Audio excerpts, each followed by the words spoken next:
Welcome back to CarahCast, the podcast from Carahsoft, the trusted government IT solutions provider. Subscribe to get the latest technology updates in the public sector. I'm Anthony Jimenez, your host from the Carahsoft production team. On behalf of VMware by Broadcom and Carahsoft, we would like to welcome you to today's podcast. Focused on VMware Cloud Foundation 9, Ethan Palmer, Carahsoft Senior Pre-Sales Solution Engineer, and Nick Wager, Carahsoft Senior Pre-Sales Solution Engineer, will discuss VCF 9's new installer, the launch of VCF Operations, and major compute upgrades like memory tiering and GPU enhancements. Broadcom is actively assisting organizations in navigating licensing transitions and overcoming obstacles. Hello, ladies and gentlemen. Thank you for tuning into our CarahCast, discussing the future of private cloud. Today on the show, we have Ethan Palmer, Carahsoft Senior Solution Architect for VMware Technologies, and me, your host, Nick Wager, also a Senior Solution Architect here at Carahsoft. To jump right in, Ethan, recently VMware by Broadcom made VMware Cloud Foundation 9 generally available. Can you tell us a little bit about this update? Sure.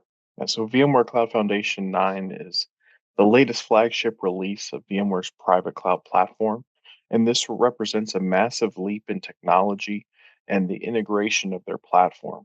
This release includes updates to many components inside the platform, including vSphere, vCenter, VCF Operations, automation, logs, vSAN, VCF networking, the replication appliance, and even the installer. This is truly a massive release and really bringing together all of the different VMware solutions that we've talked about in the past into this consistent platform. It sounds like there's been a lot of changes and improvements. Can you, just present a few of your personal favorite highlights for this release? The things you're most excited about and you see folks that are most excited about? Yeah, sure. So right off the bat, I think it starts with the VCF installer, which was formerly called Cloud Builder. And there's been an update to this tool with a graphical user interface or GUI. In the past, there was a worksheet and you created a JSON file in order to deploy from. Now there's a guided installation. They've also made converting your existing environment, bringing in existing infrastructure, what we would call a brownfield deployment, into VCF. So they added a capability in VCF 5.2 in order to be able to convert or import existing environments where we used to not be able to do that in the past.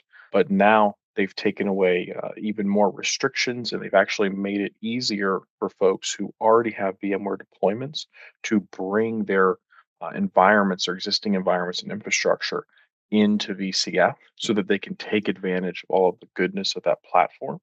And then one of the biggest changes was expanding the principal storage for that first management cluster or management domain.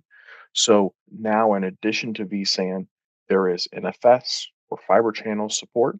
So it gives customers additional flexibility so that they can adopt a VCF and be part of that full platform.